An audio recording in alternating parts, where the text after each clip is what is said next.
In the last lecture, we started the topic of recursion. Recursion की basics हमने discuss की थी और काफ़ी सारी एग्जांपल्स हमने इम्प्लीमेंट करके देखी थी. We started with the factorial function, उसको हमने रिकर्सिवली इम्प्लीमेंट किया था. Then we implemented a recursive function print message to print any kind of message on screen recursion के थ्रू, आइट्रेशन के थ्रू नहीं बल्कि रिकर्जन के थ्रू. इज़ इवन का फंक्शन हमने रिकर्सिवली इम्प्लीमेंट किया था to check whether a number is even और नॉट. उसके बाद हमने डिस्प्ले एरे का फंक्शन इम्प्लीमेंट किया था recursively to display the contents of an array recursively. Then we talked about the count digits function and towards the end of the lecture we also talked about the Fibonacci sequence. Fibonacci sequence की nth term print करनी है let's suppose आपने, तो उसके लिए जो recursive function बनेगा वो कैसे होगा. और साथ ही साथ हमने उसको विजुलाइज करके भी देखा था रिकर्जन को इन द फॉर्म ऑफ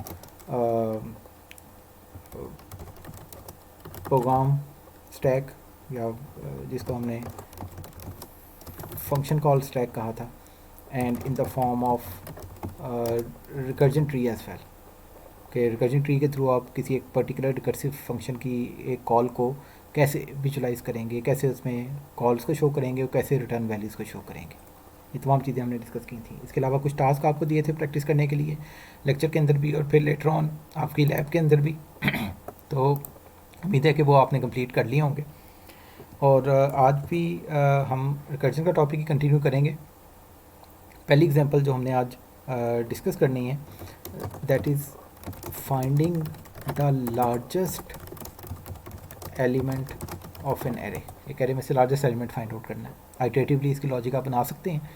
और वो लॉजिक कैसे होगी कि आप फर्स्टली सबसे पहले एलिमेंट को लार्जेस्ट कह देंगे, उसको स्टोर कर लेंगे एक इंटीजर वेरिएबल में. उसके बाद बारी बारी बाकी तमाम एलिमेंट्स को एक एक करके लार्जेस्ट से कंपेयर करेंगे और अगर लार्जेस्ट से बड़ा कोई एलिमेंट मिलता है तो उस लार्जेस्ट को रिवाइज करते जाएंगे, अपडेट करते जाएंगे. And by the time you reach the end of the array उस वेरिएबल के अंदर आपका लार्जेस्ट एलिमेंट पड़ा होगा. तो ये तो उसकी सिंपल आइटरेटिव लॉजिक लूप के थ्रू बनाई जा सकती है. सिमिलरली अगर आपने लार्जेस्ट एलिमेंट का इंडेक्स फाइंड आउट करना है, एलिमेंट नहीं एक्चुअली बल्कि उसका लोकेशन फाइंड आउट करनी है, उसका सबस्क्रिप्ट फाइंड आउट करना है जिसको मैं इंडेक्स कह रहा हूँ, तो आप वो भी सिमिलर लॉजिक के थ्रू इम्प्लीमेंट कर सकते हैं कि बजाय इसके कि आप उस वेरिएबल में लार्जेस्ट एलिमेंट इटसेल्फ स्टोर करें, आप उसकी लोकेशन या इंडेक्स सिर्फ स्टोर कर लें and the same logic will work. तो आज हम सबसे पहले इसको रिकर्सिवली इम्प्लीमेंट करेंगे. लैब के अंदर भी आपको इम्प्लीमेंट करने के लिए दिया था और आज का लेक्चर में भी सबसे पहले हम इसी फंक्शन को इम्प्लीमेंट करने की कोशिश करेंगे. तो फाइंड लार्जेस्ट का फंक्शन होगा जी. इसके अंदर पहला पैरामीटर वो एरे है जिसमें से लार्जेस्ट एलिमेंट फाइंड आउट करना है. दूसरा पैरामीटर स्टार्टिंग इंडेक्स है और तीसरा पैरामीटर एंडिंग इंडेक्स है. And this function will eventually return the largest element, so इसकी रिटर्न टाइप भी इंट होगी. तो ये होगी जी हमारी फंक्शन की प्रोटोटाइप. अब इसकी इम्प्लीमेंटेशन की बात करते हैं. अब इम्प्लीमेंटेशन कैसे होगी फाइंड लार्जेस्ट की, इनके आप प्रॉब्लम को रिकर्सिवली कैसे डिवाइड करेंगे into a similar problem but of a smaller size. तो आपने इस एरे के ARR एरे के इंडेक्स स्टार्ट से एंड तक वाले पोर्शन में से लार्जेस्ट एलिमेंट फाइंड आउट करना है. तो अगर कोई आपको इंडेक्स स्टार्ट +1 से लेके एंड तक वाले पोर्शन में से लार्जेस्ट एलिमेंट ला दे तो आप क्या करेंगे, आप इस लार्जेस्ट एलिमेंट को कंपेयर कर लेंगे विद ARR स्टार्ट पहले एलिमेंट के साथ. तो compare the first element with the largest element found among the rest of the array. और इन दोनों के कंपैरिजन से आप डिसाइड कर सकते हैं कि पूरी एरे का लार्जेस्ट एलिमेंट कौन सा है. लेट्स सपोज के इस पोर्शन में से आपको बताया गया है कि इस पोर्शन में से स्टार्ट +1 से लेके एंड तक वाले पोर्शन में से लार्जेस्ट एलिमेंट है 24 और आपका स्टार्टिंग एलिमेंट है 13. तो कौन सा लार्जेस्ट एलिमेंट होगा पूरी एरे का, डेफिनेटली 24 होगा. On the other hand let's suppose कि इस पोर्शन से आपका जवाब 24 आया है और आपका पहला एलिमेंट है लेट्स सपोज 47. तो then you will return 47 because 47 is the largest element. So ये वाले पोर्शन में से नाउ द क्वेश्चन इज कि इस वाले पोर्शन में से लार्जेस्ट एलिमेंट कौन लेके आएगा. तो वो हम रिकर्सिव कॉल के थ्रू कंप्लीट करेंगे, जैसे कि आप में से मेजॉरिटी ने होपफुली इम्प्लीमेंट भी कर लिया होगा. सो क्या होगी जी लॉजिक कि first of all recursively find out the largest element in the portion of the array from start plus 1 to end and store it in some variable val में let's suppose हम store कर लेते हैं and then compare this val with a double r start starting element के साथ उसे compare कर लेंगे तो if val is greater than a double r start you return val else you return a double r start वही logic जो हमने यहाँ पे डिस्कस की कि लेट्स सपोज के value is 24 and A double R start is 17 so in that case val will be returned 24 will be returned as the largest element of the array. On the other hand, if it is 47 then 47 will be returned as the largest element of the array. Now code logic तो हमने बना ली लेकिन still this function is incomplete. अगर आप इस function को इसी तरह यहाँ पे चला लेंगे तो this will result in infinite recursion. Why? Because there is no base case here. तो हमें बेस केस का चेक यहाँ पे लगाना है. अब बेस केस का चेक कैसे लगेगा वो भी जिस तरह हमने डिस्प्ले एरे के केस में डिस्कस किया था वैसे ही लगेगा कि अगर एरे के अंदर एक ही एलिमेंट है, स्टार्ट और एंड बराबर है, इसका मतलब एक ही एलिमेंट है, एक एलिमेंट के एरे में से लार्जेस्ट एलिमेंट फाइंड आउट करने के लिए कहा जाए तो this is the easiest task in the world कि वही एलिमेंट लार्जेस्ट है, वही लार्जेस्ट है, वही स्मॉलेस्ट है. तो क्या करें, रिटर्न कर दें ए डबल आर स्टार्ट. तो this is our base case. This case पे कोई मज़ीद काम रिकर्जन करने की ज़रूरत नहीं, simply return that element and otherwise do this recursive part, recursively find out the largest element of the rest of the array, compare that with the first element of the array and then return the larger of the two. val और a start में से a double r start में से जो बड़ा है उसको return कर दें. So this now completes our recursive implementation of the find largest function. So इसको अगर हम मेन के अंदर किसी सैम्पल एरे के ऊपर कॉल करने की कोशिश करें, लेट्स सपोज कि a1 हमारे पास एरे और इसका साइज़ ऊपर नेम कांस्टेंट के तौर पे डिफाइन कर लेता हूँ और यहाँ पे उस एरे के अंदर कुछ एलिमेंट्स हम अज्यूम कर लेते हैं. लेट्स सपोज के फर्स्ट एलिमेंट इज़ 24, फिर है 13, देन देयर इज 45, 29 एंड 20. ये 5 एलिमेंट्स हैं. अब इसमें से लार्जेस्ट एलिमेंट आपने फाइंड आउट करना है तो you will call the find largest function. a1 हमारी एरे, 0 उसका स्टार्टिंग इंडेक्स और 5 एलिमेंट्स हैं तो एंडिंग इंडेक्स होगा 4. और इसमें से जो भी लार्जेस्ट वैल्यू आएगी इसको मैं एक लार्जेस्ट नाम के वेरिएबल के अंदर स्टोर कर लूँगा. Now we have implemented this function by passing start and end explicitly here. Again इसका फ़ायदा क्या है कि आप यहाँ पे किसी एक पोर्शन ऑफ द एरे के भी लार्जेस्ट एलिमेंट को फाइंड आउट कर सकते हैं. For example you might say कि tell me the largest element from index 3 to index 4, यानी कि इस पोर्शन में से लार्जेस्ट एलिमेंट फाइंड आउट करो which will come out to be 29 in this case. और यू माइट से कि index number 0 से लेके 2 तक इस पोर्शन में से find the largest element which is 45 in this example. So currently we are trying to find out the largest element in the whole array. तो हम यहाँ पे 0 भेजेंगे, यहाँ 4 भेजेंगे. और 4 क्यों भेज रहे हैं? Because size of the array is 5 and the last value index is 4. और उसको हम फिर अपनी मर्ज़ी से स्क्रीन के ऊपर डिस्प्ले कर सकते हैं. तो लार्जेस्ट एलिमेंट इज़, उसको डिस्प्ले कर दो. So in this case the largest element should come out to be 45. 45 is the largest element among these 5 elements of the array. So let's now execute this and you can see the output here. Largest element is 45. Now if I change this element, now the largest element is 29. So 29 should be returned and 29 should be displayed in this case.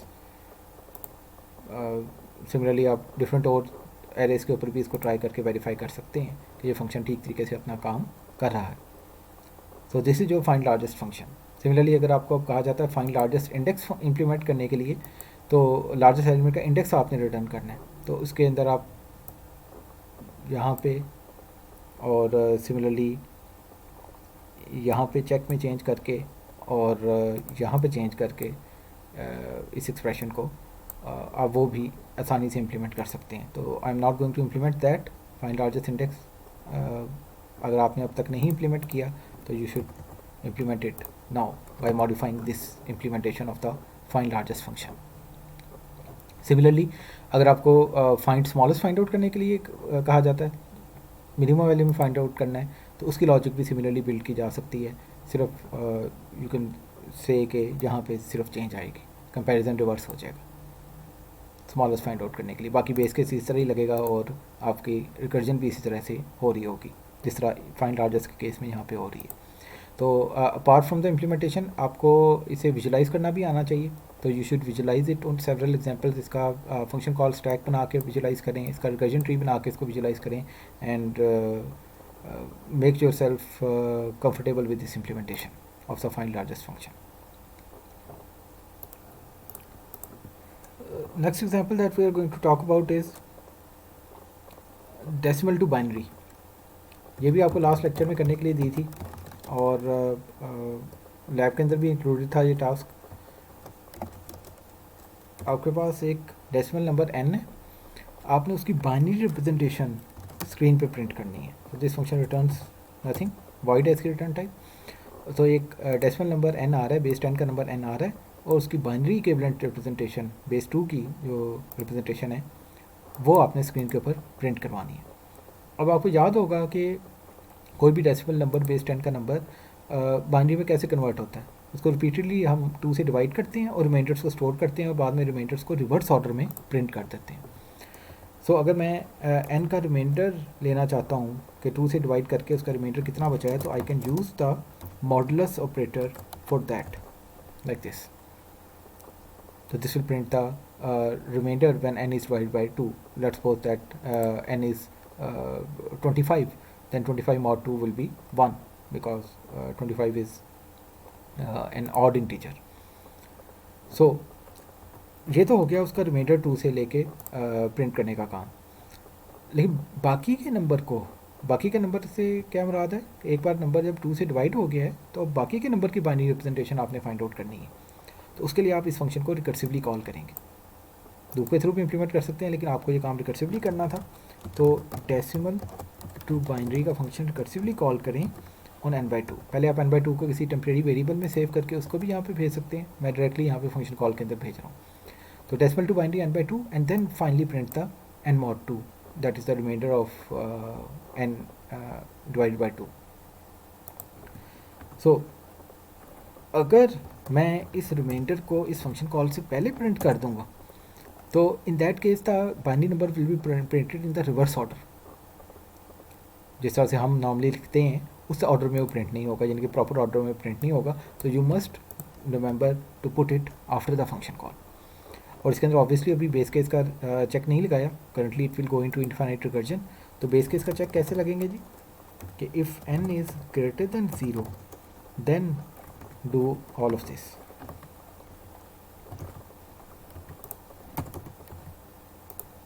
So that's your implementation of decimal to binary. कि n अगर positive है तभी ये सब कुछ करो. अगर n 0 है या 0 से छोटा है, हम नेगेटिव नंबर्स को नहीं हैंडल कर रहे, तो in that case do nothing. तो इसको यहाँ पे चेक करते हैं. डेसिमल टू बाइनरी 25 का प्रिंट करके देखते हैं और उसके बाद हमें हैंडल उसे प्रिंट करना है और फिर decimal to binary let's suppose printed for 44.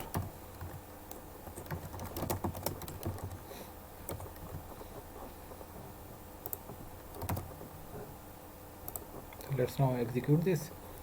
तो ये आपकी बाइनरी रिप्रेजेंटेशन 11001 प्रिंट हुई है 25 की. ये 1 वाली प्लेस है, 2 और 4 के प्लेस पे 0 हैं और फिर 8 और 16 के प्लेस पे 1s हैं. एंड दिस इज़ 44, 4 एंड 8 की प्लेस पे 1 है और फिर 32 की प्लेस पे 1 है. तो 101100 is binary for 44. So this is that very simple implementation of the decimal to binary function. which recursively prints the binary representation of the decimal number positive कोई भी इंटीजर जो भी इसके अंदर बेस 10 का भेज रहे हैं उसका बाइनरी इक्विवेलेंट इस तरह से स्क्रीन के ऊपर प्रिंट करेगा। तो इसको भी विजुलाइज करके देखें और इसको अंदर भी अपने आप को कन्विंस करें कि अगर मैं ये स्टेटमेंट ऊपर मूव कर दूंगा तो दिस वुड बी इनकरेक्ट, तो this will print the binary representation in the reverse order, यानी कि अब वो 25 की बाइनरी रिप्रेजेंटेशन 10011 प्रिंट होगी जो कि एक्चुअली इनकरेक्ट है। So this C out statement must be after the function call. ये हमने लास्ट टाइम भी डिस्कस किया था इशू, जब हम डिस्प्ले एरे का फंक्शन को इम्प्लीमेंट कर रहे थे और फिर हमने उससे डिस्प्ले रिवर्स एरे का इम्प्लीमेंट किया था। तो by simply moving this statement before और after the function call change the order of the displaying of elements of the array. So वही लॉजिक हम यहाँ पे यूज़ कर रहे हैं, लेकिन यहाँ पे इसको ऊपर लिखना, फंक्शन कॉल से पहले लिखना इस स्टेटमेंट को would be completely incorrect. So that is your decimal to binary function. Now let's move on to another example. Let's comment out this code, and the next example that we are going to see is search. Searching की functionality को हमने implement करना है कि आपके पास let's suppose ये search का function आप इम्प्लीमेंट करने लगे जो कि एक एरे लेगा, उसका स्टार्टिंग इंडेक्स लेगा, उसका एंडिंग इंडेक्स लेगा और एक की वैल्यू लेगा जिसको तलाश करना है। की हम उस वैल्यू को कह रहे हैं जिसको हमने सर्च करना है। तो इस एरे में इस पोर्शन में इस की को फाइंड आउट करें, अगर की मिल जाती है तो ट्रू रिटर्न करें, अदरवाइज फॉल्स रिटर्न करें। तो this is our search function. अभी सर्च फंक्शन को ऑब्वियसली आप सिंपल लूप के थ्रू आइटरेटिवली भी इम्प्लीमेंट कर सकते हैं, यानी कि आप एक एक करके एलिमेंट्स को सर्च करेंगे और जहाँ पे की मिल जाती है तो you will return true, otherwise you will return false eventually when you have looked at the whole array. So इसको आप कैसे इम्प्लीमेंट करेंगे? अगर आइटरेटिव इम्प्लीमेंटेशन की फर्स्ट ऑफ ऑल बात करें, so you will start a loop which will start from start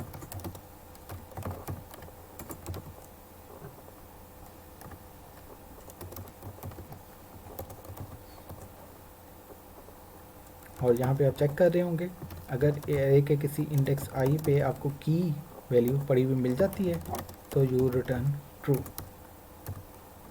otherwise इसके else में फॉल्स नहीं रिटर्न करना, बिकॉज वो पहले इंडेक्स पे ही अगर की नहीं मिलेगी तो वो फॉल्स रिटर्न कर जाएगा। फॉल्स आप कब रिटर्न करेंगे? When the whole loop has finished,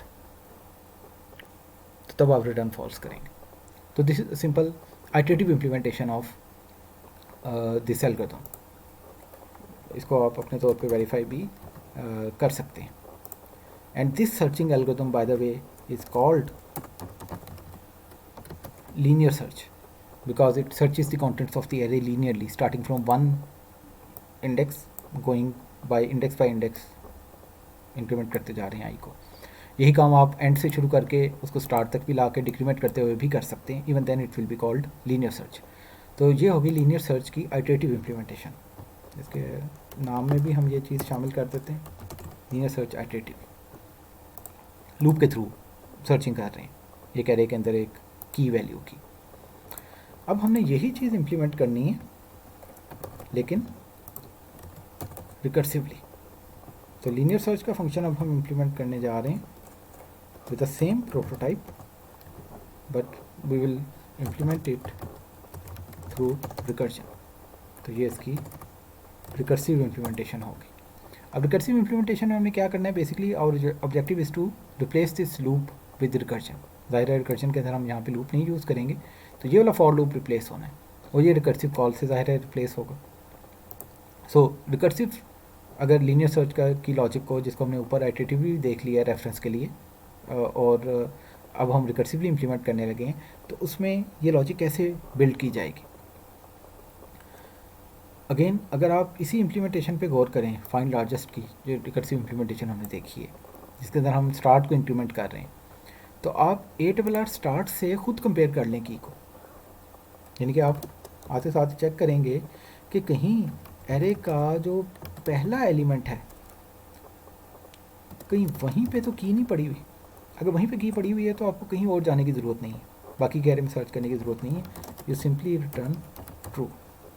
तो this will be your base case. In fact in this case it will B one of the base cases.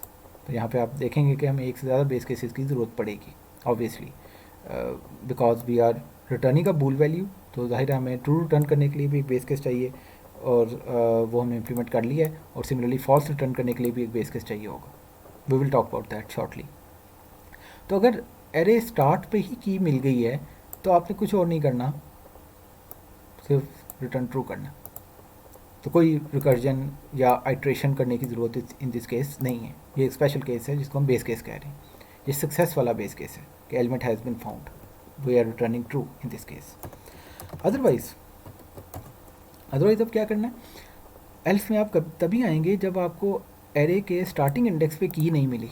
इसका मतलब है कि वहाँ पे तो की नहीं है। तो now you can easily find out the key in the rest of the array.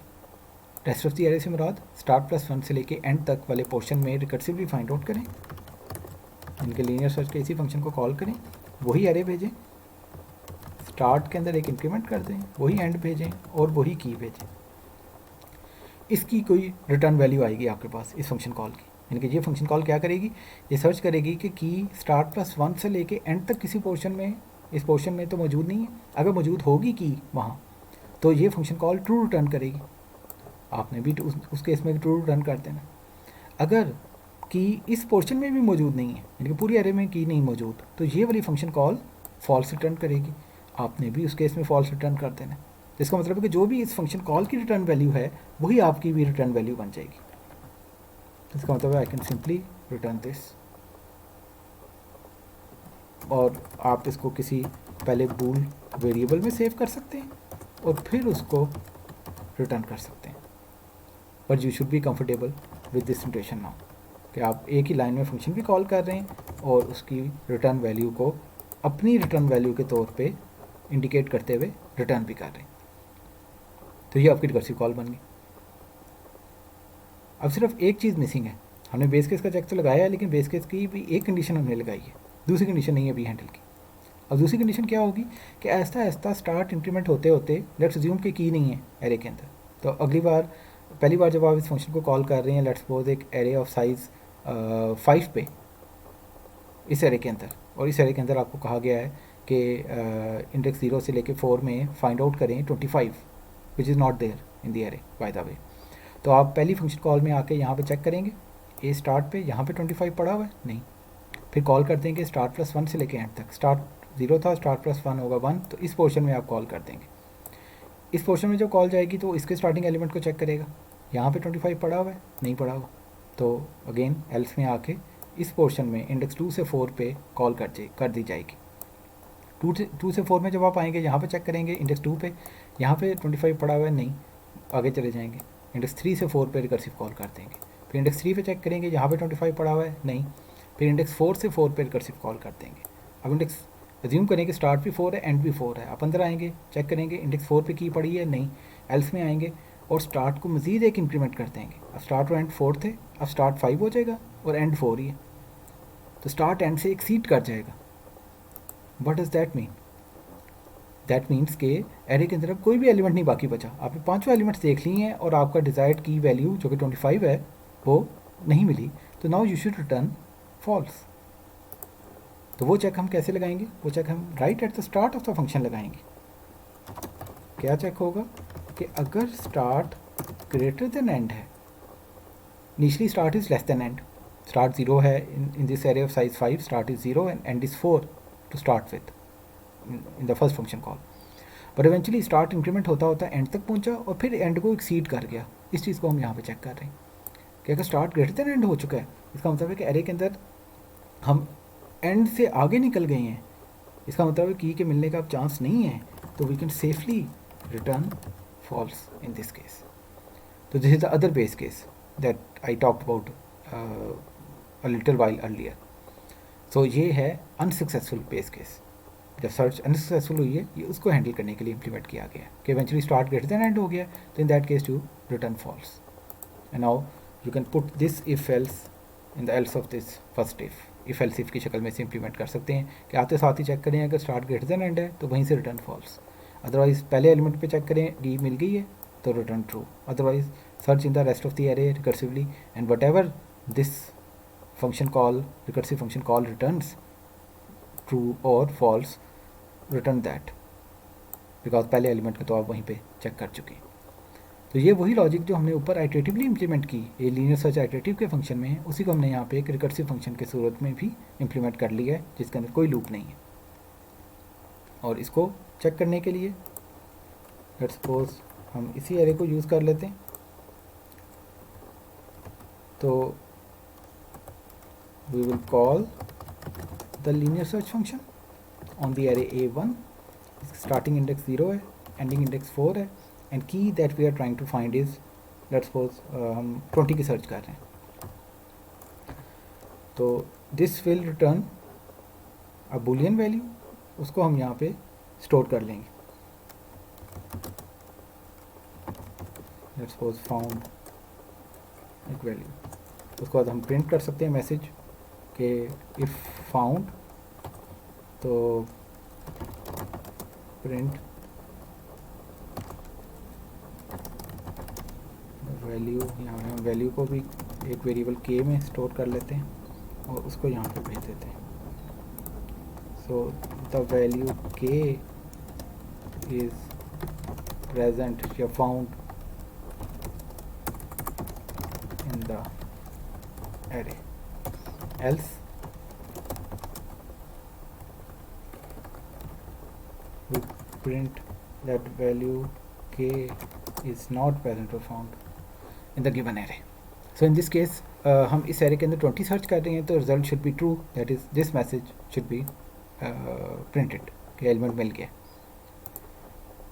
So execute करते हैं जी। तो द वैल्यू 20 इज प्रेजेंट और found in the given array.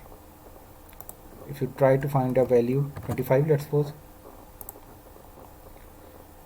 in that case it will print that it is not found because 25 is not there in the given array. So इसके लिए भी आप I would recommend कि आप इसकी भी visualisation draw करें डिफरेंट इनपुट्स के ऊपर, और रिकर्जन ट्री भी ड्रॉ करें, इसके स्टैक के थ्रू भी इसको विजुलाइज करें कि किस तरह एक फंक्शन कॉल से दूसरी फंक्शन कॉल में जा रहे हैं। And if you call let's suppose on 13 here, या लेट्स सपोज 24 पे आप कॉल करते हैं, तो that will terminate in the first function call obviously, because वो इंडेक्स 0 पे सबसे पहले स्टार्ट पे चेक करेगा और वो वहीं पे उसे की मिल जाएगी, वहीं से वो रिटर्न ट्रू कर देगा।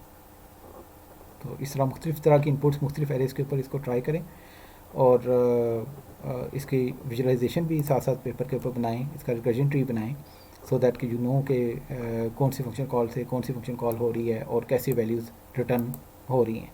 तो रिकर्जन ट्री से बेहतर तौर पे आपको इसका आइडिया वर्किंग का हो जाएगा। सो लीनियर सर्च का आइटरेटिव इम्प्लीमेंटेशन भी हमने देख ली, क्योंकि आज से पहले भी आपको मालूम ही होगी, और लीनियर सर्च की रिकर्सिव इम्प्लीमेंटेशन आज हमने नई इम्प्लीमेंट की है, और ये इसकी इम्प्लीमेंटेशन आपके सामने है। इसकी एक वेरिएशन भी खुद से आप ट्राई कर सकते हैं कि instead of comparing the starting element, start से एरे के साइज़ को रिड्यूस करने के बजाय आप एंड से भी रिड्यूस कर सकते हैं। देखिए यहाँ पे आप एरे एंड को चेक कर लें और यहाँ पे स्टार्ट और एंड -1 भेज दें, जिस तरह से हमने डिस्प्ले एरे वाले फंक्शन में भी लास्ट टाइम किया था। तो उस तरह भी इसको चेंज करके इम्प्लीमेंट कीजिएगा। और लीनियर सर्च की एक वेरिएशन आपने खुद से इम्प्लीमेंट करनी है।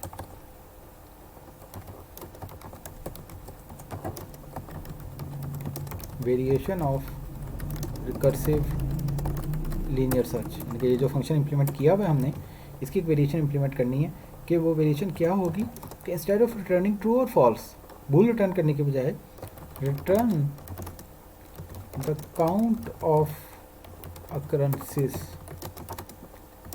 ऑफ अ गिवन की वैल्यू। क्या मतलब, क्या यहाँ पे आप सिर्फ ये बताते हैं कि ये की वैल्यू इस एरे में मौजूद है या नहीं है, बुलियन आंसर, मौजूद है तो ट्रू, नहीं तो फॉल्स। अब इस वाली वेरिएशन में आपने उसका काउंट रिटर्न करना है कि आप अगर ये की वैल्यू इस एरे में मौजूद है तो बताएं कि कितनी बार मौजूद है। एक वैल्यू एक से ज़्यादा बार भी रिपीट हो सकती है ना एक एरे के अंदर, तो बताएं कि कितनी बार अकर कर रही है। यानी कि 24 अगर आपकी एरे में सर्च करने के लिए आपको दिया जाता है, तो in this case you should return 2 because 24 occurs 2 times in the given array. तो सिमिलरली जो भी उसका काउंट होगा वो रिटर्न करें, और अगर एलिमेंट नहीं मौजूद तो इन दैट केस आप ज़ाहिर है 0 रिटर्न करेंगे, उसका काउंट 0 होगा। तो इस वेरिएशन में, रिकर्सिव लीनियर सर्च की इस वेरिएशन में आपकी रिटर्न टाइप बूल नहीं होगी बल्कि इंट होगी, बिकॉज आप काउंट रिटर्न कर रहे होंगे।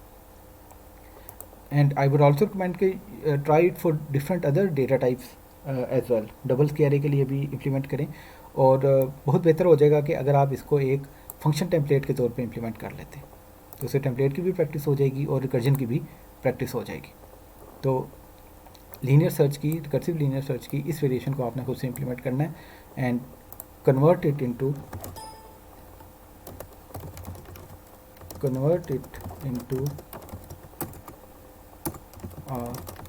Function template as well.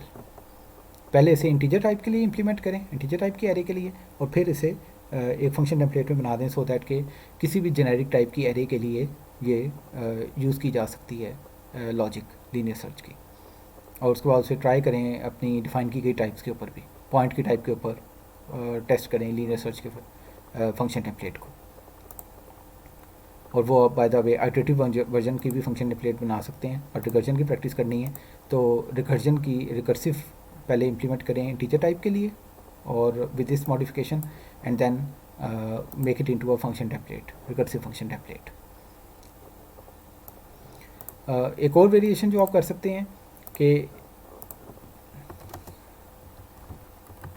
Variations कर देते हैं इसे कि return the count of occurrences या return the index of the key value, कि जो वैल्यू आप तलाश कर रहे हैं उसकी पहली अकरेंस जहाँ पे भी आपको मिली है उसकी लोकेशन, उसका इंडेक्स आप रिटर्न कर दें। तो इसके इसमें भी रिटर्न टाइप इंटीजर हो जाएगी, बूल नहीं होगी। लेकिन ये दोनों केसेस डिफरेंट है कि यहाँ पे आप काउंट ऑफ अकरेंसेस रिटर्न कर रहे हैं, देखो यहाँ पे उसकी लोकेशन इंडेक्स रिटर्न कर रहे हैं। तो सर्च की डिफरेंट तरह से इम्प्लीमेंटेशन मुमकिन है कि आप सिंपल बूल ट्रू या फॉल्स रिटर्न करें, जैसा कि ये इम्प्लीमेंटेशन है। काउंट ऑफ अकरेंसेस रिटर्न करें, ये भी एक वेरिएशन मिलती है आपको अक्सर प्रॉब्लम्स के अंदर, या कुछ जगहों पे आपको चाहिए होता है कि आपको इंडेक्स मिल जाए।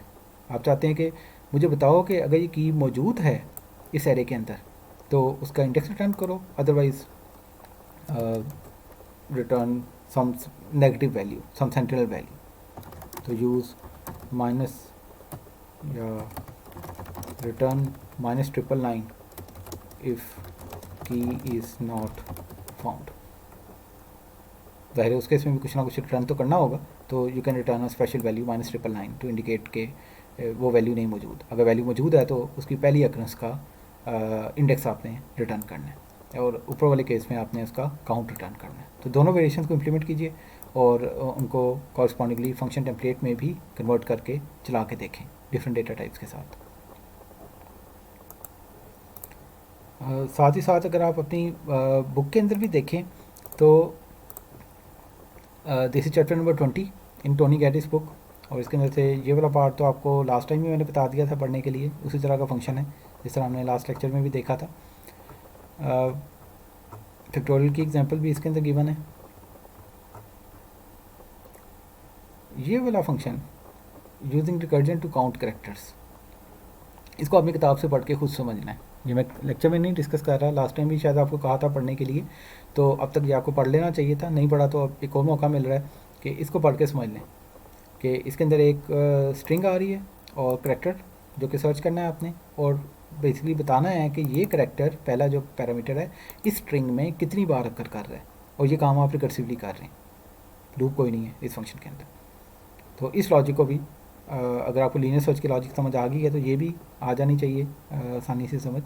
तो इसको समझना है और इसको चला के भी खुद से इम्प्लीमेंट करके चला के भी चेक करना है, इसको विजुलाइज भी करें, इसका रिकर्जन ट्री भी ड्रॉ करें। तो understand this num cats function yourself, this is a useful piece of logic जिसकी ज़रूरत आपको अक्सर मुख्तलिफ इम्प्लीमेंटेशन में पड़ सकती है। यहाँ पे इसने इसको चला के भी दिखाया और कि लेटर डी गिवन स्ट्रिंग में कितनी बार अकर कर रहा है, तो इन दिस केस 4 टाइम्स अकर कर रहा है। और दूसरी ये एग्जांपल जो सेक्शन 20.3 में गिवन है, पेज नंबर 1235 है, GCD greatest common divisor find out करना है 2 नंबरों का। उसके लिए ये आपकी फॉर्मुलेशन है, this is called the Euclid's algorithm. Euclid ने इसे इन्वेंट किया था, पहली बार बताया था। तो यूक्लिड के एल्गोरिथम को इम्प्लीमेंट किया हुआ है इस प्रोग्राम 20.5 के अंदर। तो ये है, 4 लाइनों का फंक्शन है, इसको भी आपने खुद से समझना है। डिफरेंट इनपुट्स के ऊपर चला के देखें इसे कैसे ये जीसीडी फाइंड आउट कर रहा है कि 49 और 28 आपके 2 इंटीजर यूजर से लिए, और 49 और 28 का जीसीडी 7 है, ग्रेटेस्ट कॉमन डिवाइज़र इनका 7 है। तो वो यूक्लिड के एल्गोरिथम से कैसे फाइंड आउट हो रहा है, ये 2 स्टेप्स हैं, और इसी को उसने यहाँ पे ये 2 एक इफ एल्स ब्लॉक की सूरत में इम्प्लीमेंट किया है। So understand this as well. जो नम कैट्स का फंक्शन जो पहले मैंने बताया, और ये जीसीडी का फंक्शन आपने किताब से खुद इनको समझना है। इसके अलावा फिबोनाची सीक्वेंस हम कर चुके हैं लास्ट टाइम डिस्कस, और 20.5 के अंदर ये कुछ एडवांस ऑपरेशंस हैं। इसके लिए लिंक लिस्ट का समझना ज़रूरी है, and that is an advance topic which you will study in your next course. तो उसके रिलेटेड जो रिकर्सिव एल्गोरिथम्स हैं वो भी आप अगले कोर्स के अंदर ही पढ़ेंगे इंशाल्लाह। तो 20.5 को स्किप कर दें, and we will talk about 20.6 in today's lecture as well. So ये था आपका लीनियर सर्च का एल्गोरिथम, जो कि हमने ऊपर इसकी आइटरेटिव इम्प्लीमेंटेशन भी देख ली, और नीचे हमने इसकी रिकर्सिव फॉर्मुलेशन भी देख ली है, रिकर्सिव इम्प्लीमेंटेशन भी देख ली है, और आपको उसकी वेरिएशंस भी मैंने इम्प्लीमेंट करने के लिए दे दी हैं, जिससे आपकी काफ़ी प्रैक्टिस हो जाएगी। Now let's talk about another searching algorithm. Let's suppose you have an array A2 of size 7, let's suppose, और इसके अंदर आपके पास कुछ एलिमेंट्स हैं, और ये एरे सॉर्टेड है, दैट इज़ इसमें जितने भी एलिमेंट्स हैं वो सेंडिंग ऑर्डर में आपके पास आ रहे हैं।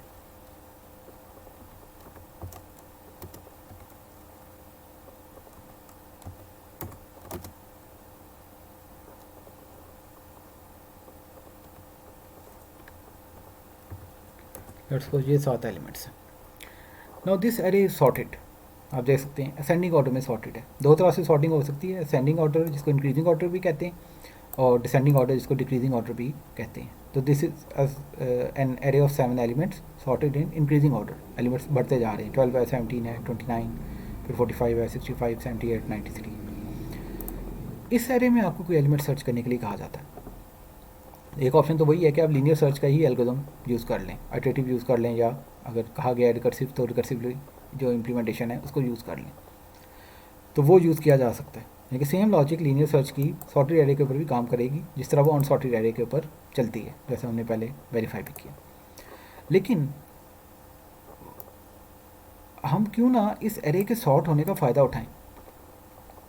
एरे सॉर्ट है, इसका मतलब है कि इसमें सर्चिंग करना शायद आसान होना चाहिए, सर्चिंग जल्दी हो जानी चाहिए, और there must be some algorithm for that. तो अगला जो एल्गोरिथम हम पढ़ने जा रहे हैं वो इसी से मुतालिक है कि आपके पास एक सॉर्टेड एरे है, यानी कि एरे का सॉर्ट होना ज़रूरी है। अब चाहे वो इंक्रीजिंग ऑर्डर में सॉर्टेड हो, चाहे डिक्रीजिंग ऑर्डर में सॉर्टेड हो, उसके मुताबिक एल्गोरिथम स्लाइटली मॉडिफाई किया जा सकता है, पर करंटली वी विल एज्यूम कि array is sorted in increasing order, in increasing order. देखिए पहला एलिमेंट सबसे छोटा है, फिर अगला उससे बड़ा है, अगला उससे बड़ा है, और सबसे बड़ा एलिमेंट एंड पे है। अब इस किस्म की एरे में एलिमेंट को सर्च करना आसान होना चाहिए, एफिशिएंट, ज़्यादा एफिशिएंट होना चाहिए as compare to linear search. And this is इसको अगर एक फेमिलियर एग्जांपल के तौर पे देखें, आपने अगर एक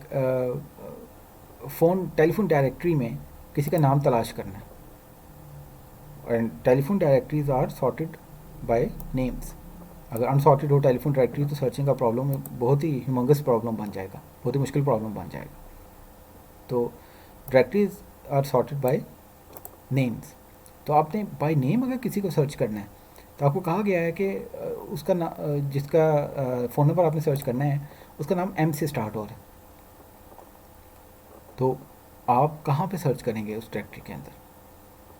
you will go into the middle of that telephone directory because you know that the alphabet M is in the middle of the English alphabet. So उसके जितने भी M से शुरू होने वाले नेम्स हैं वो towards the middle of the dictionary मिलेंगे आपको, डायरेक्टरी सॉरी मिलेंगे. सिमिलरली अगर आपको डिक्शनरी में भी कोई वर्ड तलाश करना है तो उस केस में भी आप यही मेथड फॉलो करेंगे.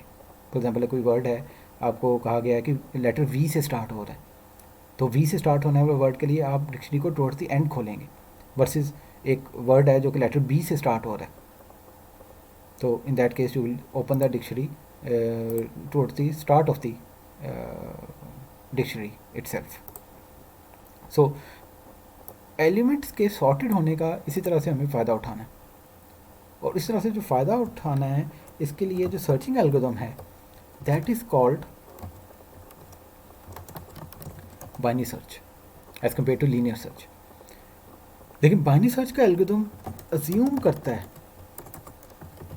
इसकी एक अजम्पशन है, और अजम्पशन क्या है? The array must be sorted. Unsorted array के ऊपर ये ठीक काम नहीं करेगा, क्योंकि लीनियर सर्च की ऐसी कोई अजम्पशन नहीं है. लीनियर सर्च को अनसॉर्टेड एरे दे दें या सॉर्टेड एरे दे दें, वो अपना काम ठीक तरीके से कर लेगा. लेकिन बाइनरी सर्च का एल्गोरिथम अज्यूम करता है कि the array must be sorted, क्योंकि एरे के सॉर्ट होने की प्रॉपर्टी का ही उसने फ़ायदा उठाना है. अभी हम देखेंगे इम्प्लीमेंटेशन तो it will become more clear. So this is your array and you want to search a given element. Binary search का एल्गोरिथम कैसे प्रोसीड करेगा? लेट्स सपोज के you are asked to search for 78 in this array. अब linear search का algorithm क्या कर रहा होगा? वो यहाँ से आएगा, पहले 12 से कंपेयर करेगा, नहीं है. 78 यहाँ पे है, नहीं है, नहीं है, नहीं है, नहीं है, और इवेंचुअली यहाँ पे सेकंड लास्ट इंडेक्स पे से मिल जाएगा. बाइनरी सर्च का algorithm on the other hand क्या करेगा? It will go to the middle of the array. Now this is a 7 element array, so middle element will be element number 4, that is 45 here. तो वो 78 की तलाश में सबसे पहले स्टार्ट या एंड पे जाने की बजाय एरे के मिडल पे जाएगा. अब यहाँ पे 3 पॉसिबिलिटीज़ हो सकती हैं. या तो उसे 78 जहाँ मिल जाएगा, अज्यूम कि किसी एरे में यहाँ पे 78 पड़ा हुआ है, तो वहीं पे सर्चिंग का प्रोसेस टर्मिनेट हो जाएगा, सक्सेसफुल सर्च हो जाएगी because 78 has been found. Otherwise या 78 इससे छोटा होगा या 78 इससे बड़ा होगा. 3 ही पॉसिबिलिटीज़ होती हैं जब तो आप दो नंबर्स को कंपेयर कर रहे हैं कि या तो वो दो नंबर इक्वल हैं या वो एक दूसरे से छोटा है या वो उससे बड़ा है. सो इन दिस केस वो 78 यहाँ पे है भी नहीं, 78 इससे छोटा भी नहीं है, 78 इससे बड़ा है. अच्छा, अब यहाँ पे तो आप आ गए. अब 78 की तलाश में फर्दर आपको कहाँ जाना चाहिए? आपको इसके राइट पोर्शन में जाना चाहिए, बिकॉज राइट पोर्शन में वो एलिमेंट्स हैं जो कि 45 से बड़े हैं. लेफ्ट साइड पे तो वो एलिमेंट्स हैं जो कि 45 से भी छोटे हैं. हमारा एलिमेंट 78 है जो कि 45 से बड़ा है, इसलिए हमें इन पोर्शन के एलिमेंट्स को देखने की ज़रूरत नहीं है. हम इस पोर्शन में अब दोबारा से सर्च करेंगे. इस पोर्शन के लिए भी क्या करेगा? इस पोर्शन के मिड में जाएगा. अब इस पोर्शन का मिड क्या है? इसके अगर आप इंडेक्सेस देखें तो दिस इज़ इंडेक्स 0, 1, 2, 3, तो दिस इज़ इंडेक्स 4 और लास्ट एलिमेंट का इंडेक्स 6 है. तो इंडेक्स 4 और इंडेक्स 6 का मिडल निकलेगा 5 और वहाँ पे आपको 78 इन दिस केस मिल जाएगा. सिमिलरली लेट्स सपोज के आप सर्च कर रहे हैं 93 की. 93 के लिए भी इस तरह ही आप आएंगे. 45 पे सबसे पहले मिडल पे आएंगे. 93 यहाँ है नहीं, 93 इससे छोटा है नहीं, 93 इससे बड़ा है, तो राइट साइड पे सर्च करें. इस पोर्शन का मिडल कैलकुलेट करें. मिडल आएगा 78, अगेन इंडेक्स 4 और 6 का मिडल 5 आएगा जहाँ पे 78 पड़ा हुआ है. फिर 93 यहाँ पे चेक करें. 93 यहाँ पे है नहीं, 93 इससे छोटा है नहीं, 93 इससे बड़ा है, तो इसके राइट साइड पे सर्च करें. अब इसके राइट साइड पे एक ही एलिमेंट रह गया, यही उस पोर्शन का पहला एलिमेंट भी है, यही उसका आखिरी एलिमेंट भी है और यही उसका मिडल भी होगा. तो यहाँ पे देखेंगे 93 है, हाँ जी है, और you will return true, again indicating a successful search. इसको हम यहाँ पे इस एग्जांपल के थ्रू भी देख सकते हैं कि आपके पास यहाँ पे ये एरे है, इसके अंदर there are 15 elements and this array is sorted as well. And we are trying to search for 33 in this array. तो ये हमारा स्टार्ट है। इनिशियली स्टार्ट कहाँ पे है? 0 पे, पहले एलिमेंट पे। 15 साइज़ की एरे है तो start is 0 and and is 14। In general and is n-1। तो 0 और 14 का मिडिल क्या निकलेगा? 0 + 14, 14 डिवाइड बाई 2, 7। तो 7 इज़ द मिड। अब मिडिल पे जाके चेक करें, यहाँ पे 33 पड़ा हुआ है? नहीं। क्या 33 इससे छोटा है? यस, 33 इससे छोटा है। इसका मतलब है कि ये जो सारा पोर्शन है 53 and all the elements greater than 53, इनको हम इग्नोर कर सकते हैं। तो हमें अपनी तवज्जो मरकूज़ करनी है यहाँ से स्टार्ट से लेके मिड -1 तक, जो कि लेफ़्ट हाफ है आपकी एरे का। तो हमने राइट वाले पोर्शन को क्रॉस आउट कर दिया, चूँकि इसमें हम सर्च अब नहीं करेंगे। और एंड अब आ गया है कहाँ पे? जो पहले मिड था 7, तो एंड आ गया है मिड -1 पे। अब इस पोर्शन में सर्चिंग का ये प्रोसेस इसी तरह से रिपीट होगा। 33 को सर्च कर रहे हैं तो 0 है, 6 है, इंडेक्स 0 स्टार्ट है, 6 एंड है। 0 6 का मिडल क्या आएगा? 0 + 6 डिवाइड बाई 2, यानी कि उनकी एवरेज ले लें एक तरह से। तो 6 डिवाइड बाई 2 इज़ 3 मिडल आ गया। यहाँ पे कंपेयर करेंगे, यहाँ पे 33 है? नहीं। 33 इससे छोटा है? नहीं। 33 इससे बड़ा है। तो हमें अब लेफ़्ट हाफ को इग्नोर करना है और जाना है राइट हाफ में। अब राइट हाफ के लिए क्या चेंज होगा? स्टार्ट चेंज होगा। स्टार्ट आ जाएगा मिड +1 पे, ऐसे 4 पे आ गया। तो अब स्टार्ट इज़ 4 एंड इज़ 6, और 4 और 6 का मिडिल कैलकुलेट होगा 5। यहाँ पे चेक करेंगे, यहाँ पे 33 है? नहीं। 33 इससे छोटा है? हाँ जी, 33 इससे छोटा है। तो 33 इससे छोटा है तो कहाँ मिलेगा? इसके लेफ़्ट हाफ में मिलेगा। इसके लेफ़्ट हाफ के लिए क्या करेंगे? एंड को मिड -1 पे ले आएंगे। तो अब स्टार्ट भी 4 हो जाएगा, एंड भी 4 हो जाएगा। स्टार्ट और एंड 4 है तो मिड भी 4 ही निकलेगा। अब यहाँ पे चेक करेंगे, 33 है? हाँ जी है। Success is search is successful and you will return true, the element has been found. So तो दिस प्रोसेस एवेंचुअली स्टार्ट और एंड एक दूसरे के बराबर आ जाएंगे, और वहाँ पे आपको या तो एलिमेंट मिल जाएगा, या अगर नहीं मिलता, लेट्स सपोज के इस केस में आप 33 नहीं सर्च कर रहे थे बल्कि यू आर सर्चिंग फॉर 35, तो यहाँ तक तो आप ऐसे ही आएंगे। 35 यहाँ पे है? नहीं। 35 से छोटा है, लेफ्ट हाफ में आ जाओ। फिर 35 यहाँ पे है, इसके मिडिल पे? नहीं। 35 इससे बड़ा है, इसके राइट हाफ में आ जाओ। फिर इसके मिडिल को कैलकुलेट करेंगे, 35 यहाँ है? नहीं। 35 इससे छोटा है, लेफ्ट हाफ में आ जाओ। अब स्टार्ट और एंड बराबर हो गए। अब आप चेक कर रहे हैं 35 को, 33 को नहीं, 35 को। तो मिडिल ये निकलेगा। 35 यहाँ पे मौजूद है? नहीं। 35 इससे बड़ा है। अच्छा जी, 35 अगर इससे बड़ा है तो हम राइट हाफ में जाने के लिए क्या चेंज करते थे? हम स्टार्ट को चेंज करते थे। तो स्टार्ट हो जाएगा मिड +1, एंड यहीं पे रहेगा, बट स्टार्ट हो जाएगा 5। अब अगर स्टार्ट एंड से एक्सीड कर गया है, दिस मीन्स के the portion of the array that needs to be searched is finished. और यहाँ पे विजुअली भी आप देख सकते हैं कि तमाम एलिमेंट क्रॉस आउट हो गए। 35 अगर मिलना होता तो अब तक मिल चुका होता। अगर अभी भी नहीं मिला तो इसका मतलब है कि 35 is not there in the array, we should return false. तो that is our other termination case कि एक तो सक्सेसफुल टर्मिनेशन बन गई कि अगर आपको इवेंचुअली एलिमेंट मिल जाए, और दूसरा टर्मिनेशन का केस बन जाएगा अनसक्सेसफुल सर्च के लिए कि जब स्टार्ट और एंड एक दूसरे को क्रॉस कर गए, तो in that case you should return false. That is the case for unsuccessful search. जाहिर सर्चिंग कभी सक्सेसफुल होगी, कभी अनसक्सेसफुल होगी, depending upon the key value and depending upon the elements of the array. तो दोनों केसेस को आपको algorithm को हैंडल करने के काबिल होना चाहिए। सो that is the explanation of the binary search algorithm. और अब हम इसको इम्प्लीमेंट करने की कोशिश करेंगे। सो प्रोटोटाइप इसकी वैसी ही होगी जिस तरह लीनियर सर्च के एल्गोरिथम की थी, और पहले हम इसकी आइटरेटिव इम्प्लीमेंटेशन देखेंगे।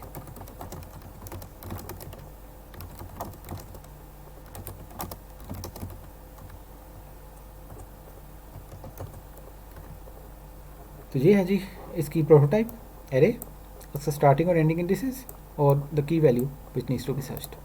And you should again note here that this function, this algorithm assumes that the array must be sorted. The array ARR in this case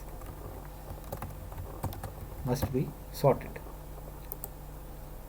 और हम जो इम्प्लीमेंटेशन कर रहे हैं उसमें हम अज्यूम कर रहे होंगे कि it is sorted in increasing order.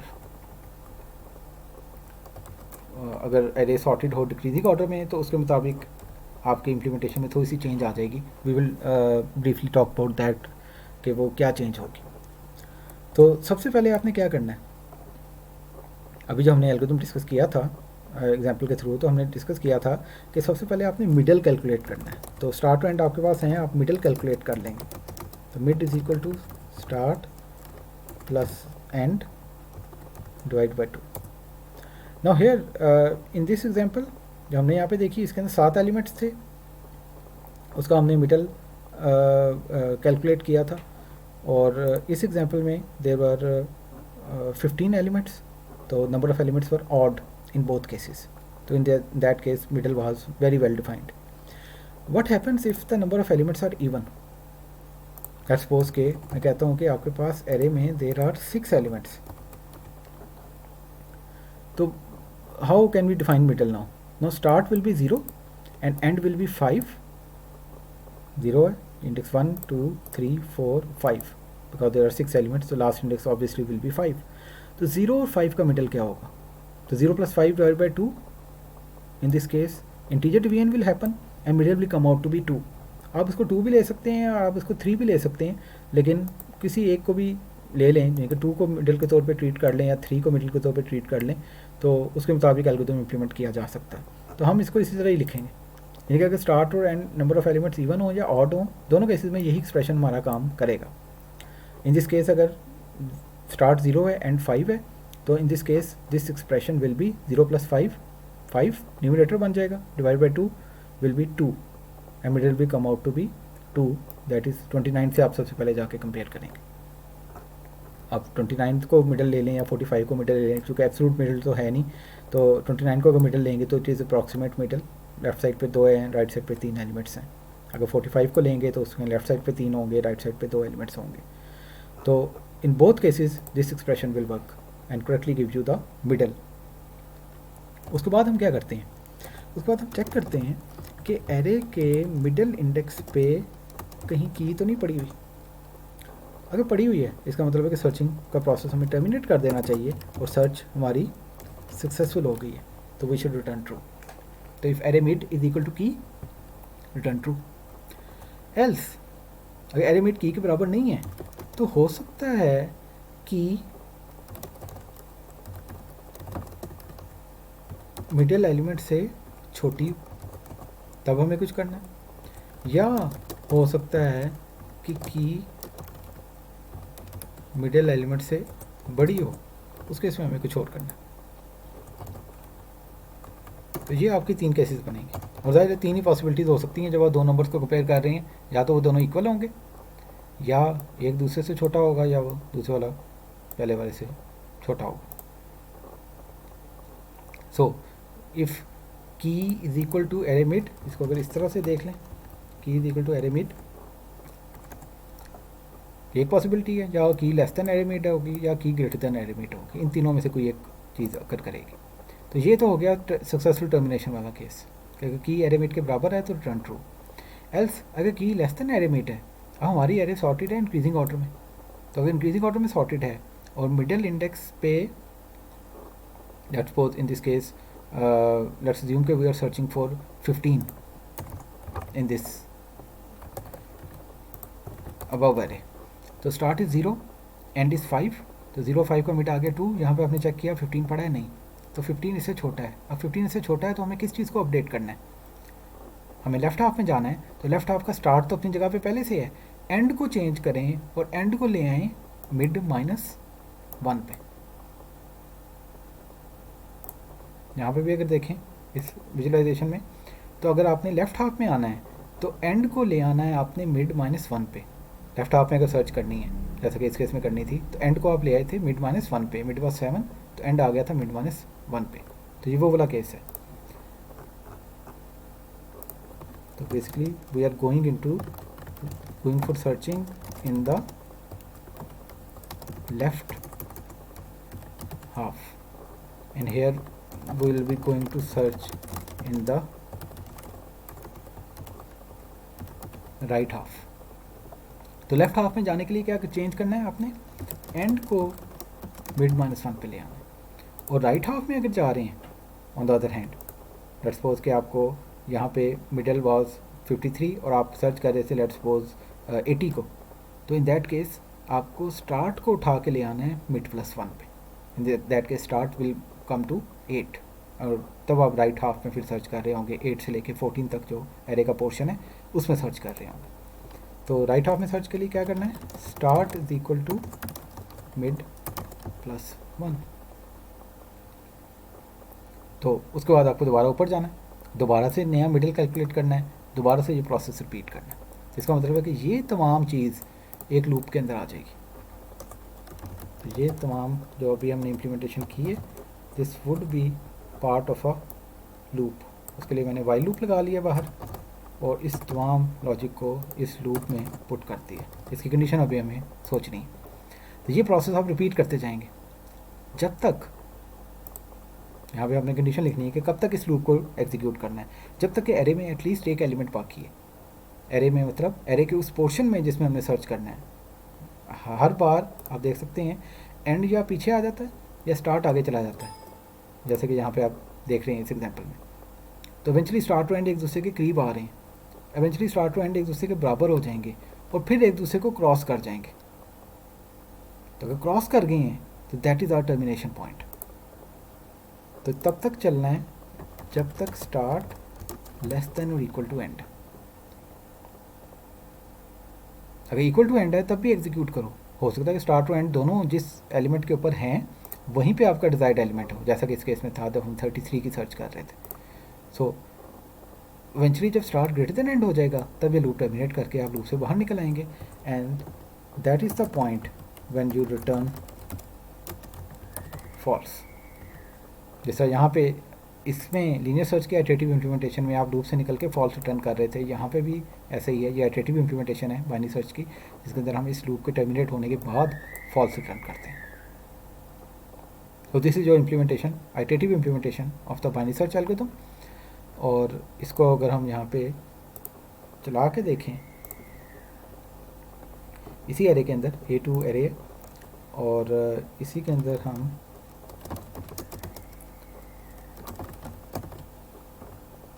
Binary search iterative को कॉल करते हैं। A2 हमारी एरे है, इसका स्टार्टिंग इंडेक्स 0 है, एंडिंग इंडेक्स 5 है and the element which we are searching is 65 let's suppose. और उसके बाद यही वाले मैसेजेस हम यहाँ से कॉपी कर लेते हैं।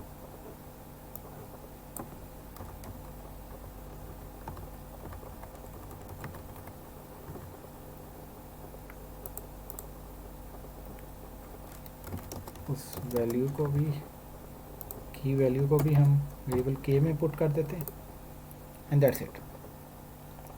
तो we are searching for a value 65 और हम यहाँ पे इवेंचुअली ट्रू एक्सपेक्ट कर रहे हैं कि यहाँ पे ट्रू आएगा और ये वाला मैसेज प्रिंट होना चाहिए। तो एग्जीक्यूट करते हैं तो value 65 is present in the array.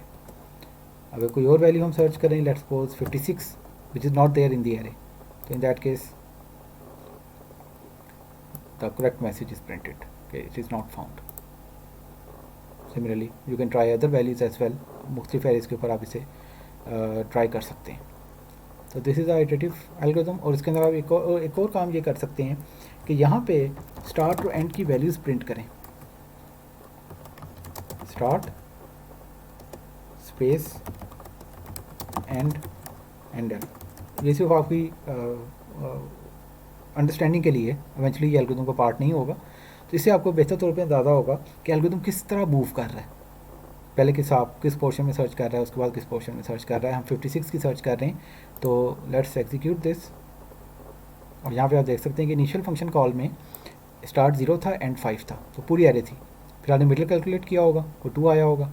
फिर आपकी सर्च की गई वैल्यू 56 इससे बड़ी है 29 से, तो राइट हाफ में गया। राइट हाफ के इंडिसेस 3 से लेके 5 तक गए, तो 3 5, तो 3 से लेके 5 तक इस पोर्शन में सर्च करनी है। 3 से 5 का मिडिल आएगा 4। यहाँ पे 56 नहीं मिला तो आप इसके लेफ्ट साइड पे आएंगे, 3 से 3 ये वाला पोर्शन है, और इवेंचुअली यहाँ पे भी नहीं मिलेगा तो you will return false because by that time start end से बड़ा हो चुका होगा। उसको भी प्रिंट करना चाहें तो उसको भी यहाँ पे प्रिंट कर सकते हैं कि अगर स्टार्ट एंड से बड़ा हो गया, बल्कि यहीं पे वाइल से पहले प्रिंट कर दें, तो वो लास्ट केस का जो स्टार्ट टू एंड का कॉम्बिनेशन है जिस पे इवेंचुअली फिर फॉल्स रिटर्न हुआ है वो भी प्रिंट हो जाएगा।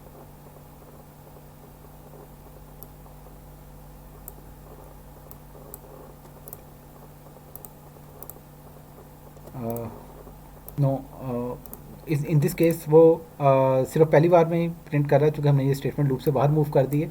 So let us put it back into the loop, और अगर स्टार्ट जब ग्रेटर देन एंड हो जाता है उस केस में हम लूप से बाहर निकल के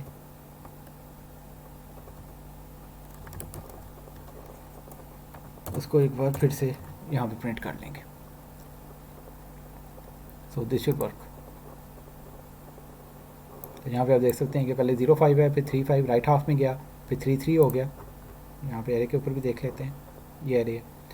तो जब 3 3 हुआ तो इससे अगली इटरेशन में since 56 the value to be searched is greater than 45, तो वो इसके राइट साइड पे जाने की कोशिश की, और राइट हाफ में जाने के लिए हम क्या करते हैं, स्टार्ट को मिड +1 कर देते हैं। तो मिड वॉज 3, तो इट बिकेम स्टार्ट बिकेम 4। तो स्टार्ट 4 हो गया, एंड 3 हो गया, यानी कि स्टार्ट और एंड एक दूसरे को क्रॉस कर गए। तो therefore this condition became false, और हम बाहर निकल आए और हमने यहाँ से इवेंचुअली फॉल्स रिटर्न कर दिया। तो this shows you the basically the step by step way in which start and end are changing. So you should execute this iterative algorithm, iterative implementation of binary search on various types of arrays, and understand its working completely. तो ये वाली दो statements जिसमें हम start to and को print कर रहे हैं, ये इवेंचुअली आपके एल्गोरिथम का पार्ट एज सच नहीं होंगी, ये सिर्फ आपकी अंडरस्टैंडिंग के लिए हमने यहाँ पे लिखी। So now the next step is to implement this logic recursively. Recursion के थ्रू हम इसे कैसे इम्प्लीमेंट करेंगे। सो बाइनरी सर्च की अब रिकर्सिव इम्प्लीमेंटेशन हम देखने लगे। तो for that I will copy this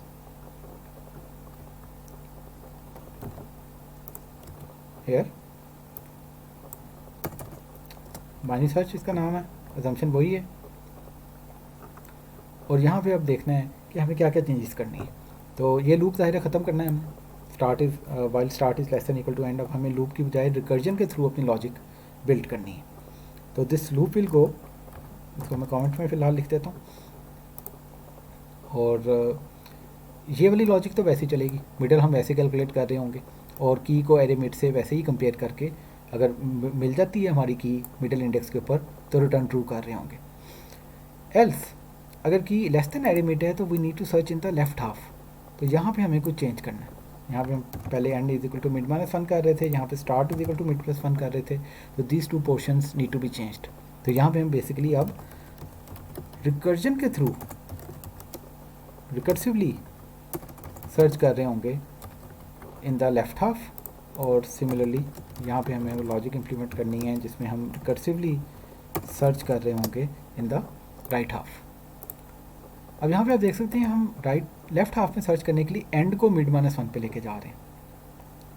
no, in order to do this recursively we will call this function, यानी कि ये फंक्शन अपने आप को कॉल करेगा। तो यहाँ पे मैं कॉल करता हूँ बाइनरी सर्च, वही एरे, वही स्टार्ट है और वही की है, चौथा पैरामीटर वैल्यू की तो वही है जो हम सर्च कर रहे हैं। एंड चेंज हो जाएगा। एंड अब क्या है, अब आपने यहाँ पे कब आए, जब आपकी की value less than array mid है, यानी कि आपको लेफ्ट पोर्शन में जाना है, लेफ्ट हाफ में जाना है। तो लेफ्ट हाफ में जाने के लिए आपने कहा कि अब नया एंडिंग पॉइंट वो होना चाहिए जो मिड -1 है। देखिए जो काम यहाँ पे आप एंड को एक्सप्लिसिटली चेंज करके कर रहे थे, रिकर्सिव कॉल में आप एंड वाले पैरामीटर में वो सिंपली मिड -1 भेज रहे हैं, बाकी तीनों पैरामीटर्स वही हैं। और इवेंचुअली यानी कि आप लेफ्ट हाफ में सर्च कर रहे होंगे, जो भी इसकी रिटर्न वैल्यू आएगी वही आपकी भी रिटर्न वैल्यू बन जाएगी, यानी कि यहाँ पे आप इसी की रिटर्न वैल्यू को रिटर्न कर देंगे। And the same thing will be done here. Binary search ARR, in this case and वही रहेगा, की भी वही रहेगी, स्टार्ट चेंज हो जाएगा। अब स्टार्ट की जगह क्या आ जाएगा, mid plus one, because we need to search in the right half. तो राइट हाफ किसी भी इस तरह की डिवीजन आप करें स्टार्ट मिड एंड, तो right half is basically mid plus one to end. तो recursively search in the right half and whatever the values return from this portion, true और फॉल्स, रिटर्न दैट. ठीक है, अगर उस portion में मिल जाती है वैल्यू तो वो ट्रू रिटर्न करेगा, आप भी ट्रू रिटर्न कर दें. अगर उस पोर्शन में नहीं मिलती वैल्यू तो ये वाली फंक्शन कॉल फॉल्स रिटर्न करेगी, आप भी उस केस में फॉल्स रिटर्न कर देंगे. तो ये वाली लाइन यहाँ से गायब हो जाएगी, ये वाली लाइन यहाँ से गायब हो जाएगी, और यहाँ पे हम उस तरह मिडिल कैलकुलेट कर रहे हैं. एंड इस ये फॉल्स रिटर्न करने वाली चीज़ को भी हम एक बेस केस में कन्वर्ट कर देंगे. कैसे? राइट एट द स्टार्ट जब हम चेक कर रहे थे यहाँ पे वाइल लूप के केस में start is less than equal to end, अब हम यहाँ पे चेक करेंगे if start is greater than end तो return false. And if you compare it here with linear search की रिकर्सिव इंप्लीमेंटेशन में भी यही बेस केस था, जो कि हम सबसे पहले चेक करते हैं कि एरे का साइज़ अगर ज़ीरो हो गया, स्टार्ट ग्रेटर देन एंड का क्या मतलब है कि एरे के अंदर कोई एलिमेंट्स नहीं है, तो कोई कुछ भी सर्च कर रहे हो तो return value will should be false. तो वही काम हम यहाँ पे कर रहे हैं. और इस इफ़ के एल्स में ये सारी लॉजिक आ जाएगी. तो ये वाली स्टेटमेंट यहाँ से ख़त्म हो जाएगी and that will be your recursive implementation of binary search.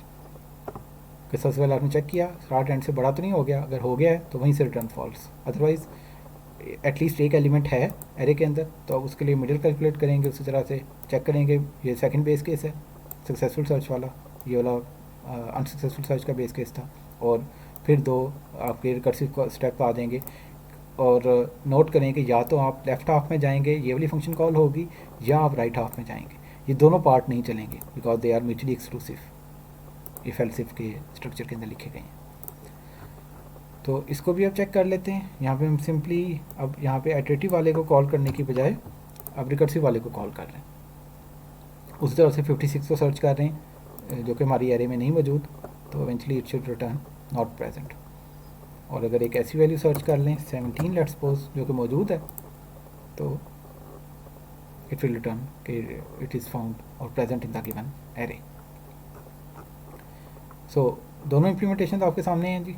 Binary search के इटरेटिव इम्प्लीमेंटेशन लूप के थ्रू बाइनरी सर्च की लॉजिक इम्प्लीमेंट की है, और उसी की फिर रिकर्सिव इम्प्लीमेंटेशन, और इसी को बेसिकली कॉपी करके हमने इसके अंदर स्लाइड चेंजेस की हैं और लूप के स्ट्रक्चर को बेसिकली रिकर्सिव फंक्शन कॉल्स में कन्वर्ट करती है. तो इसकी विजुअलाइजेशन वंस अगेन आपको करनी आनी चाहिए. और इस केस में आप इसको अगर आउटपुट के अंदर ही देखना चाहते हैं स्टार्ट टू एंड की वैल्यूज़ किस तरह चेंज हो रही हैं, तो ये statement right at the start of the function इस से भी पहले यहाँ पे पुट करते हैं. तो this will again print the order in which these functions are called. This will help you to visualize make a recursion tree for this function. तो 17 के केस में इसको देखते हैं क्या वैल्यूज़ प्रिंट होती हैं. तो पहले 0 5 पूरी एरे के अंदर आप सर्च कर रहे हैं, स्टार्ट 0 है एंड 5 है. फिर आपने मिडिल कैलकुलेट किया था 2, 29 पे चेक किया था 17 है नहीं है, 17 से छोटा है तो इसके लेफ्ट हाफ में आ गए. लेफ्ट हाफ में दो ही वैल्यूज़ हैं, इंडेक्स 0 से लेके 1 तक. तो अगली फंक्शन कॉल में स्टार्ट 0 है एंड 1 है. 0 और 1 का middle will come out to be 0. Again ये आपको क्लियर होना चाहिए कि 0 और 1 का मिडिल 0 आएगा. और फिर वो इसके मिडिल पे जाके 0 पे जाके चेक करेगा यहाँ पे 17 है नहीं, 17 इससे बड़ा है. पहले चेक करेगा 17 से छोटा है नहीं, 17 से बड़ा है, तो इसके राइट हाफ में आ जाएगा. राइट हाफ में आने के लिए वो अगेन स्टार्ट को इंक्रीमेंट करेगा और वो 1 हो जाएगा. तो 1 1 मतलब एक ही एलिमेंट है, यही मिडिल होगा, यहीं पे चेक करेंगे 17 है, 17 मिल जाएगा and you will return true.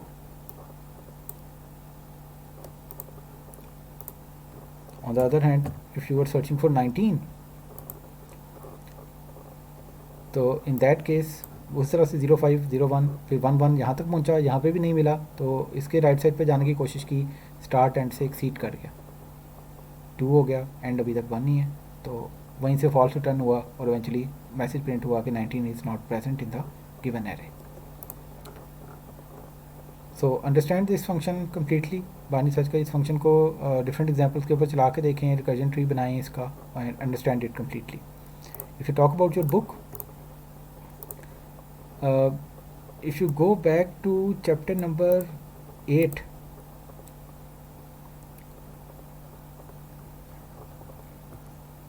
इसके अंदर ये बाइनरी सर्च का एल्गोरिथम यहाँ पे डिस्कस हुआ है, जो कि इस वक्त हमने डिस्कस नहीं किया था. We talk about linear search. तो this is chapter 8 page number 466. Binary search की ये आइटरेटिव इम्प्लीमेंटेशन है, उसी तरह से इम्प्लीमेंट कर रहा है. और इसके इसमें चेंज ये है, हमने ट्रू या फॉल्स रिटर्न करने वाला फंक्शन बनाया है. किताब में जो फंक्शन इम्प्लीमेंट हुआ है वो उसकी पोजीशन रिटर्न कर रहा है. तो इसको भी पढ़ के समझिएगा कि वो कैसे कर रहा है. लॉजिक वही है, लेकिन इंस्टेड ऑफ रिटर्निंग ट्रू और false, it is returning the index of that element. And if it is not present, if the element is not present, then it is returning -1. तो इस एग्जांपल में उसने इसको execute करके भी दिखाया है. तो ये page number 466 to 469 is the binary search. और एफिशिएंसी ऑफ बाइनरी सर्च के बारे में अभी हम बात नहीं करेंगे, but it is much more efficient as compare to linear search. But efficiency का topic you will discuss in your next course. Data structures and algorithms के कोर्स में और फिर एनालिसिस ऑफ एल्गोरिथम के कोर्स में भी आप एफिशिएंसी की बात करेंगे. तो वहाँ पे फॉर्मली इसको आप स्टडी करेंगे कि कैसे और कितना एफिशिएंट है ये बाइनरी सर्च का algorithm as compare to linear search. यहाँ पर जो डिस्कशन एफिशिएंसी की हुई है, ये 2 पैराग्राफ हैं, ये पढ़ना चाहें तो आप पढ़ सकते हैं. बट फॉर्मली जो इसका एफिशिएंसी एनालिसिस है वो आप अपने अगले कोर्स में देखेंगे. तो ये इसकी आइटरेटिव इम्प्लीमेंटेशन है इन चैप्टर नंबर 8. और चैप्टर 20 में यहाँ पे आपके पास इसकी रिकर्सिव इम्प्लीमेंटेशन गिवन है in section 20.6, recursive binary search function. ये आपके सामने इसकी इम्प्लीमेंटेशन है. और यहाँ पे भी वंस अगेन हमने बूल रिटर्न टाइप के साथ इसे इम्प्लीमेंट किया है. किताब में जो इम्प्लीमेंटेशन है वो इंडेक्स रिटर्न कर रही है. तो first is greater than last तो रिटर्न -1, अदरवाइज़ वो मिडिल पे अगर वैल्यू मिल जाती है तो ट्रू रिटर्न करने की बजाय यहाँ पे मिडिल रिटर्न कर रहा है. That's a slight change. You should be able to understand this as well. और इस एग्जाम्पल को भी देख लीजिएगा. तो that is your recursive implementation of binary